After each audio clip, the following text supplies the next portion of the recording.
Welcome to Bala cars. இப்போ நீங்கள் பார்க்குற கார் பார்த்துட்டிங்கன்னா மாருதி சுசுக்கியில் ஸ்விஃப்ட்டை பற்றி தான் பார்க்க போகிறோம். வாங்க வீடியோக்குள்ளே போகலாம்.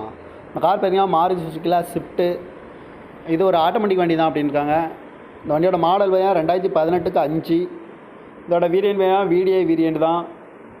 ஓனர் பார்த்தீங்கன்னா ஒரு ஓனர் தான் வரும்ன்ருக்காங்க இந்த வண்டிக்கு. இது ஒரு டீசல் வண்டி தான். கிலோமீட்டர் பார்த்தீங்கன்னா 72,300 கிலோமீட்டர் ரன்னிங் ஆகிருக்கு. கம்பெனி சர்வீஸ் ரெக்கார்டோட வண்டி வரும்ன்ருக்காங்க. இதுக்கு இன்சூரன்ஸ்னு பார்த்தீங்கன்னா 2/8/2024 வரைக்கும் இன்சூரன்ஸ் எடுத்து வச்சுருக்காங்க. காரோட ஐடியல் பார்த்தீங்கன்னா 4,71,556 ரூபா வரும்ன்ருக்காங்க. ஐடியல் மட்டும். காரோட ப்ரைஸ் என்ன சொல்கிறாங்கன்னா 6,90,000 சொல்கிறாங்க. ரேட்டு குறைக்க முடியும்னு சொல்லியிருக்காங்க. குறைச்சி பேசி இந்த காரை பைப்பிங்கலாம்னு சொல்லியிருக்காங்க. ஏசி வந்துடும், power steering, power window, ABS வந்துடும், air bag, double air bag வந்துடும், ரிமோட் லாக் வந்துடும். சீட் கவர்லாம் பார்த்தீங்கன்னா நியூ கவர் தான் போட்டிருக்கு. பேக் கேமரா வந்துடும். டயர் பேன் பார்த்தீங்கன்னா 4 டயருமே ஒரு 80% நல்லாயிருக்கும் அப்படின்னு இருக்காங்க.